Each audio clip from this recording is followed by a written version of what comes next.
Todo comenzó incluso antes del primer llanto. Antes de que Samuel respirara por primera vez, su historia ya se estaba escribiendo, no en piedras, sino en lágrimas. Allí estaba Ana, una mujer que lloraba más de lo que sonreía. El vientre vacío le dolía más que cualquier herida, y el silencio de Dios parecía una respuesta cruel. Año tras año, subía a Silo con su marido y la humillación en el corazón. Penina, la otra esposa, se aseguraba de recordarle a Ana que no tenía hijos. Pero ese día algo cambió. Ana entró en el templo y con los ojos enrojecidos por tanto llorar, derramó su alma ante Dios. No fue una oración bonita, fue un desahogo desgarrador, sin filtros. Prometió: si me das un hijo, te lo entregaré durante todos los días de su vida. Y luego se marchó sin una respuesta visible, pero con el corazón más ligero. Meses después, nació un niño. No era solo el hijo de Ana, era el cumplimiento de una promesa. Lo llamaron Samuel, que significa Dios ha escuchado. Desde su primer aliento había algo diferente en ese niño. No era solo el brillo de sus ojos o su forma atenta de escuchar. Era como si ya supiera que no solo pertenecía a su madre, sino a un propósito mucho mayor. Suscríbete al canal para ver más historias bíblicas emocionantes y activa la campana de notificaciones para no perderte ningún video. Si este contenido te ha llegado al corazón y quieres apoyarnos, no dudes en hacer clic en el botón "Gracias, amigo". Toda ayuda es bienvenida y hace una gran diferencia. Cuando Samuel aún mamaba, Ana comenzó a prepararse para la separación. El destete llegó pronto, pero no por falta de amor. Lo llevó a Silo, el mismo lugar donde lo había pedido, y lo entregó al sacerdote Elí, para que sirviera al Señor todos los días de su vida. Entregarlo no fue fácil, pero Ana lo sabía. Ese niño había nacido con una misión. Ramá era una ciudad pequeña, medio olvidada en el mapa, de esas donde el tiempo pasa lentamente y todo el mundo se conoce. Fue allí donde Samuel abrió los ojos por primera vez. Entre el olor de la tierra húmeda y el sonido lejano de los animales en el campo, ese bebé llegó trayendo paz al hogar de Ana. Ella lo miraba como quien sostiene su propio milagro en sus brazos y, de hecho, eso era precisamente lo que era. Samuel era el grito atendido, la oración respondida, el regalo de Dios envuelto en carne y hueso. El niño creció rápido, como si tuviera prisa por cumplir aquello para lo que había venido. No era el tipo de niño que hacía berrinches o huía de las tareas. Al contrario, era tranquilo, pero firme, como si ya oyera algo que los demás no oían. Cuando corría por los campos, era como si los propios vientos lo reconocieran. Cuando ayudaba a su madre, lo hacía con una madurez que no correspondía a su edad. Tenía un brillo extraño en los ojos, no el de alguien que quiere llamar la atención, sino el de alguien que ha nacido con una misión. Desde muy temprano, Ana sabía que sus días en casa estaban contados. Cada noche, al cubrirlo con el manto, recordaba la promesa. Se le encogía el corazón, pero no vacilaba. Le cosía una túnica nueva cada año, como si cada puntada de la aguja fuera una oración oculta. Cuando llegó el día, ella misma lo llevó al templo y se lo entregó al sacerdote Elí, y fue allí donde todo comenzó a cambiar. El niño que había nacido en una pequeña ciudad acabó en un lugar donde el cielo parecía más cercano a la tierra. El templo de Silo estaba lleno de símbolos, olores y silencios. Las pesadas cortinas, los altares con olor a sacrificio, los cantos antiguos, todo allí apuntaba a algo más grande. Y fue en ese ambiente, lleno de misterio y presencia divina, donde Samuel comenzó a aprender lo que era servir, aunque aún no entendía quién era realmente quien lo llamaba por su nombre en las oscuras madrugadas. ¿Quieres profundizar en tu vida espiritual?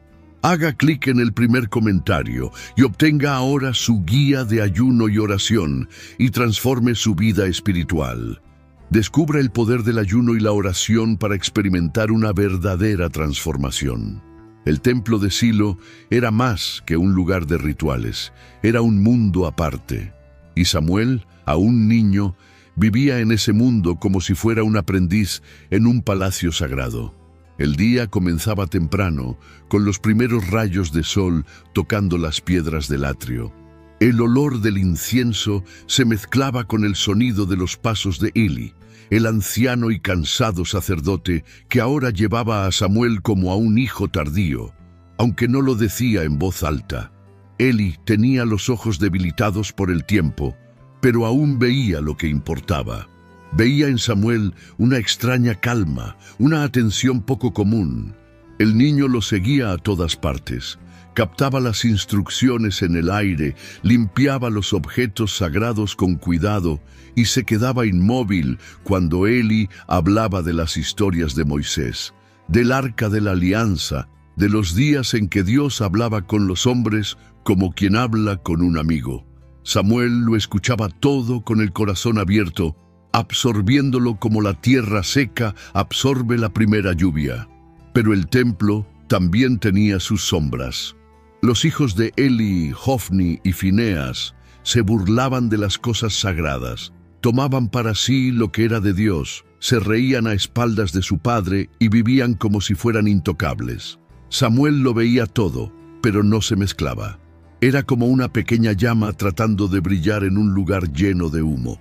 Aunque no entendía el porqué, se mantenía firme, guiado por algo más grande que él mismo. Por la noche, cuando el silencio se apoderaba de todo y solo se oía el crepitar lejano del fuego, Samuel dormía cerca del arca.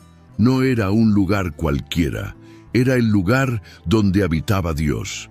Y fue en una de esas noches, cuando el mundo dormía y las lámparas apenas iluminaban el templo, que Samuel oyó que le llamaban por su nombre. Una voz, clara, directa, como un trueno que susurra. Pensó que era Eli, pero no era él. Era tarde por la noche y todo estaba en silencio. La luz de las lámparas bailaba débilmente, proyectando largas sombras por las paredes del templo. Samuel ya estaba acostado, con los ojos casi cerrados, cuando lo oyó. ¡Samuel! La voz sonó firme, viva, como si alguien estuviera allí al lado, llamándolo con urgencia. Se levantó de un salto, todavía medio aturdido, y corrió hacia Elí. «Aquí estoy. ¿Me has llamado?», preguntó jadeando. Elí, medio dormido, frunció el ceño. «No te he llamado, hijo mío. Vuelve a acostarte». Samuel obedeció, sin entender.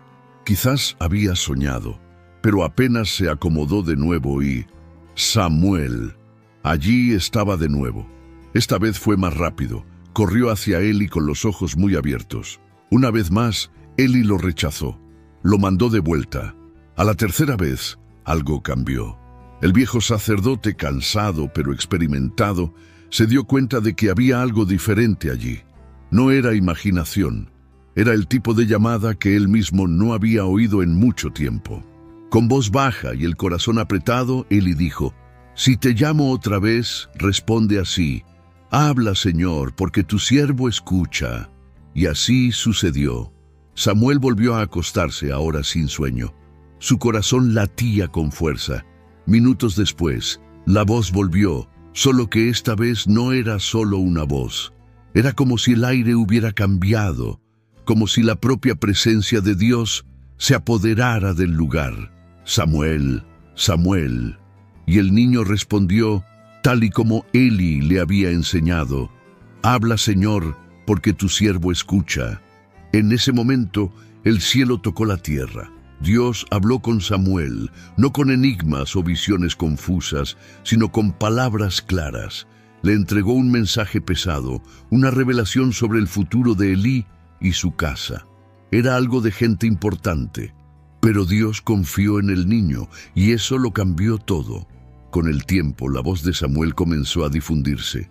Primero entre los sacerdotes, luego entre las tribus. El niño que servía en el templo se convirtió en hombre, y el hombre se convirtió en juez. No era un juez con toga ni de tribunal. Era el tipo de juez que escuchaba a Dios y guiaba al pueblo con sabiduría. Y el pueblo lo necesitaba. Israel estaba sumido en el caos. Cada uno hacía lo que quería y nadie recordaba bien las leyes de Dios. Era como un carro sin frenos bajando una cuesta. Samuel, por otro lado, caminaba recto. Iba de ciudad en ciudad, escuchando causas, calmando peleas, aconsejando a las familias. Su nombre inspiraba respeto, no por el tono de su voz ni por su forma de andar, sino por lo que llevaba dentro. Tenía autoridad sin gritar, firmeza sin golpear, y cuando hablaba, hasta el viento parecía prestar atención. Pero los tiempos de paz siempre eran cortos en Israel. Se acercaba un nuevo peligro, los filisteos, un pueblo guerrero lleno de armas y con ira en la mirada. Llegaron como una ola, tratando de engullir a Israel una vez más. El pueblo entró en pánico, gritaron, corrieron, pidieron ayuda. Y Samuel, con la calma de quien ya sabía hacia dónde mirar, reunió al pueblo en Mizpá. Allí dirigió una gran reunión. No era solo una reunión de guerra, era un llamado al arrepentimiento. Ordenó a todos que tiraran los ídolos, ayunaran y buscaran a Dios de verdad. Fue como limpiar los ojos de un ciego. Por primera vez en mucho tiempo, el pueblo volvió a ver. Cuando los filisteos llegaron con sus gritos y sus lanzas, el cielo respondió antes que las espadas. Dios tronó desde lo alto y dispersó a los enemigos como hojas al viento. Israel venció sin entender muy bien cómo. Después de la victoria en Mizpá, parecía que Israel había despertado de un largo sueño. El pueblo estaba más unido. Los corazones volvían a estar puestos en Dios y Samuel seguía como juez, recorriendo las ciudades, enseñando, corrigiendo, recordando lo que era vivir con el corazón limpio. Por donde pasaba, dejaba un rastro de justicia. Llevaba paz a las familias, consejo a los líderes y dirección a las tribus. Era como una llama constante en medio de la oscuridad. Pero incluso con los filisteos en retirada, los desafíos continuaban. Israel seguía siendo un territorio dividido, sin rey, sin ejército organizado y rodeado de enemigos. Era como un rebaño sin cerca, viviendo entre promesas y peligros. Samuel lo sabía. Sabía que no bastaba con ganar una batalla. El pueblo debía mantenerse firme o todo volvería a desmoronarse. Entonces hizo algo simbólico. Tomó una piedra y la colocó entre Mizpá y Sem, en el lugar de la victoria. Llamó a esa piedra Eben Ezer, que significa «Hasta aquí nos ha ayudado el Señor». No era solo un monumento, era un recordatorio, un hito de fe, una señal de que la victoria no había llegado por la fuerza o el número, sino por la dependencia. Aún así, el pueblo seguía inestable. Bastaba una sequía, una amenaza, un rumor, y allí estaban, con miedo otra vez, buscando una salida rápida. Fue entonces cuando empezaron a compararse. Miraron a otros pueblos, vieron reyes con coronas y caballos y empezaron a pensar, ¿por qué nosotros no podemos tener uno también? Samuel sintió que el ambiente cambiaba. Ya no le escuchaban con el mismo respeto. Ya no les bastaba con tener a Dios como rey. Ahora querían a alguien de carne y hueso que les mandara. Y mientras Samuel intentaba comprender ese ansia por algo que parecía tan contrario a lo que Dios había hecho hasta entonces, comenzó a surgir una nueva presión, fuerte como una tormenta que se acerca en la lejanía. Un día, los ancianos de Israel se reunieron y fueron a Ramá, donde vivía Samuel.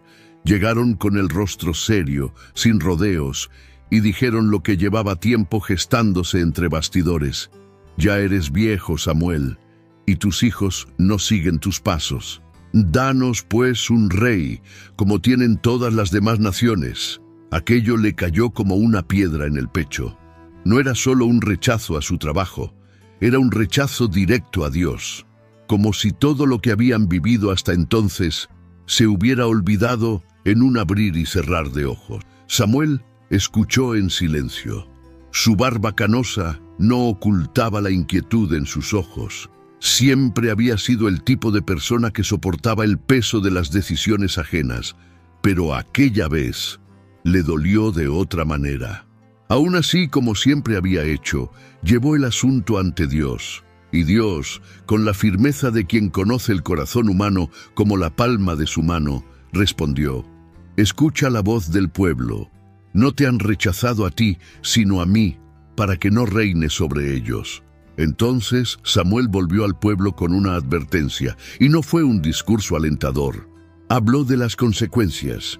«Si tenéis un rey, tomará a vuestros hijos para la guerra, a vuestras hijas para servir en el palacio, vuestras tierras, vuestros rebaños, y vosotros os convertiréis en sus siervos». Era como si Samuel intentara mostrar la espina detrás de la corona, pero nadie quiso saber nada. Estaban decididos, querían un rey, querían ser como los demás pueblos, y así, con el corazón apesadito, Samuel aceptó el nuevo camino que se abría ante él. Aunque no estaba de acuerdo, aunque le dolía, sabía que su papel era obedecer, pero Dios ya tenía a alguien en mente, un hombre alto, de aspecto imponente, procedente de la tribu de Benjamín, alguien que, a los ojos humanos, parecía ser todo lo que Israel deseaba. Se llamaba Saúl, hijo de Cis, de la tribu de Benjamín. Alto, guapo, imponente, de esos que con solo pasar hacían que los demás se pararan a mirarlo. Pero él no se creía especial. Al contrario, era humilde, callado, incluso demasiado desconfiado, y fue buscando las burras perdidas de su padre cuando se cruzó en el camino de Samuel. Parece sencillo, ¿verdad? Un hombre buscando burras. Pero allí había algo más grande en movimiento, una escena que, por fuera parecía normal, pero por dentro estaba llena de significado. Cuando Samuel vio a Saúl, Dios le susurró: «Es él, este es el hombre que reinará sobre mi pueblo». Samuel se acercó con su habitual actitud firme y tranquila. Invitó a Saúl a comer con él, lo trató con honor, y al día siguiente, cuando estaban solos, sacó un frasco de aceite, lo derramó sobre la cabeza de Saúl y lo ungió rey. Allí, en ese momento de silencio entre dos hombres, comenzó el reinado que Israel tanto había pedido. Saúl se quedó en shock, no sabía cómo lidiar con eso. Yo, de la tribu más pequeña de Israel. Pero el aceite ya se había derramado, la unción ya se había realizado. Y cuando el pueblo se reunió, Samuel presentó al nuevo rey. En medio de la multitud, Saúl se escondió detrás del equipaje, literalmente. Tímido, asustado, un rey que no quería ser el centro de atención. Pero Dios lo puso a la vista de todos, y el pueblo gritó de alegría: «¡Viva el rey!». Al principio Saúl agradó. Libró batallas, venció a enemigos, protegió a las tribus. Samuel, por respeto y obediencia, siguió orientándolo. Pero en el fondo, algo ya le molestaba. Saúl era fuerte con la espada, pero débil en la obediencia. Escuchaba, pero no oía. Y fue en una de esas decisiones impulsivas, en una batalla marcada por el orgullo, cuando cruzó una línea que ya no se podía deshacer. La caída de Saúl no fue de un día para otro. Fue lenta como una grieta que comienza pequeña y se va extendiendo. Primero desobedeció una orden clara. Debía esperar a Samuel para ofrecer el sacrificio antes de la guerra, pero, ansioso, se adelantó y lo hizo a su manera. Cuando Samuel llegó, el olor a fuego aún flotaba en el aire. Saúl tenía la cara de quien sabe que ha hecho una tontería, pero intenta disimularlo. «Lo hice por miedo. El pueblo se estaba dispersando». Samuel lo escuchó, pero ya lo sabía. Allí se había roto algo. «Tu reinado no durará», le dijo. Y el silencio entre ambos pesó más que 1000 espadas. Luego vino otra misión. Dios ordenó a Saúl que destruyera completamente a los amalecitas sin dejar nada. Pero una vez más, Saúl hizo las cosas a su manera. Perdonó al rey enemigo y se quedó con lo mejor del rebaño. Cuando Samuel lo confrontó, Saúl trató de justificarse. Lo guardé para sacrificarlo al Señor. Pero Dios no quería sacrificios, quería obediencia. Fue entonces cuando Samuel pronunció la frase que aún hoy resuena: obedecer es mejor que sacrificar. Esta vez no había vuelta atrás. Dios rechazó a Saúl como rey. Samuel, con el corazón roto, le dio la espalda y se marchó. No volvió a dirigirle la palabra a Saúl, y aunque fue duro, sabía que era necesario. Pero el corazón de un profeta no es de piedra. Samuel lloró. Lloró durante días. Lloró por todo lo que Saúl podría haber sido. Lloró por ver al pueblo una vez más en peligro. Lloró por llevar sobre sus espaldas el peso de decisiones que no eran suyas. Y fue en ese valle de tristeza donde Dios volvió a hablar. ¿Hasta cuándo tendrás piedad de Saúl? Levántate, ve a Belén. Allí, entre los hijos de Isaí, he elegido a un nuevo rey. Samuel se levantó con el corazón apretado, pero con la mirada al frente. Samuel llegó a Belén con pasos lentos pero firmes. El pueblo se asustó. Era raro ver al profeta allí, y cuando aparecía era porque algo grave estaba a punto de suceder. Dijo que venía en paz y pidió a Isaí y a sus hijos que se prepararan para un sacrificio. Uno por uno, los muchachos fueron presentados. El primero era alto, fuerte, con cara de guerrero. Samuel pensó: es este. Pero Dios le susurró al corazón: no te fijes en las apariencias, yo veo lo que hay dentro. Y así fueron pasando 1, 2, 3, hasta 7 hijos. Nada. Samuel se rascó la barba y preguntó: ¿ya no quedan más muchachos? Yesé dudó: está el más joven, cuida las ovejas. Llamaron al niño, y cuando David entró, sucio del campo, con el pelo revuelto y la cara sonrojada por el sol, Dios dijo: es él.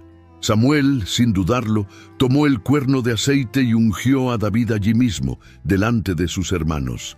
Nadie lo entendió bien, pero algo cambió en ese instante. El Espíritu de Dios vino sobre el niño. Comenzaba un nuevo ciclo, silencioso pero poderoso. Samuel ya no era joven. El peso de los años se reflejaba en sus manos y en sus ojos. Había visto nacer y caer a reyes, tribus perderse y reencontrarse, pero nunca dejó de escuchar la voz que lo había llamado aquella madrugada, tantos años atrás. Siguió guiando a David entre bastidores, siguiendo desde lejos los pasos del nuevo elegido. Ya no recorría todas las ciudades como antes, pero su voz aún se escuchaba. Y cuando llegó su hora, Samuel partió sin hacer ruido. Fue enterrado en Ramá, la ciudad donde todo comenzó. La tierra lo cubrió, pero su legado quedó como una semilla esparcida. Porque su historia no termina en la tumba, sino que sigue viva en las decisiones que tomó, en las palabras que pronunció, en los reyes que ungió y en todo lo que Dios realizó a través de su fidelidad. La historia de Samuel no es una de gloria personal, palacios o finales triunfantes. Es la historia de alguien que supo escuchar cuando nadie más escuchaba, que habló cuando era necesario, que se calló cuando dolía y que siguió firme incluso cuando el mundo a su alrededor cambiaba de rumbo. No buscaba ser el centro de atención, no quería ser un héroe, solo quería obedecer. Desde el vientre, su vida fue una respuesta a la oración. Creció en medio de los errores de otros, pero eligió un camino diferente. No se corrompió, no se vendió, no se alejó de Dios, ni siquiera cuando el pueblo que amaba decidió seguir otro camino. Samuel aprendió pronto que obedecer no siempre era fácil, que servir cansaba y que, a menudo, la voluntad de Dios iba en contra de los aplausos. Pero aún así, obedeció. De él aprendemos que el llamado de Dios no viene con un manual. Viene en medio de la noche, con una voz que al principio parece confusa, pero que se va aclarando con el tiempo. Que servir a Dios no se trata de posiciones o títulos, sino de fidelidad en los detalles. Que escuchar es más poderoso que hablar. Que un corazón sensible a Dios puede cambiar el rumbo de una nación. Samuel también nos enseña que no todos los planes de Dios son cómodos. A veces es ser rechazado. Otras veces es ungir a alguien sabiendo que no verás el final de esa historia. Es plantar sin cosechar, es preparar el camino para que otros caminen, y aún así vale la pena, porque al final Samuel no fue recordado como el hombre que tuvo poder, sino como el hombre que Dios usó, y eso, al final, es lo único que importa, que aprendamos a escuchar como Él, a obedecer como Él y a confiar, incluso cuando todo parece estar en silencio. Si te gustó la historia de Samuel y quieres seguir leyendo otras historias de fe y superación, no olvides darle me gusta a este video y compartirlo con tus seres queridos. Y por supuesto, suscríbete al canal para no perderte ningún contenido nuevo. Juntos exploraremos más lecciones poderosas de la Biblia.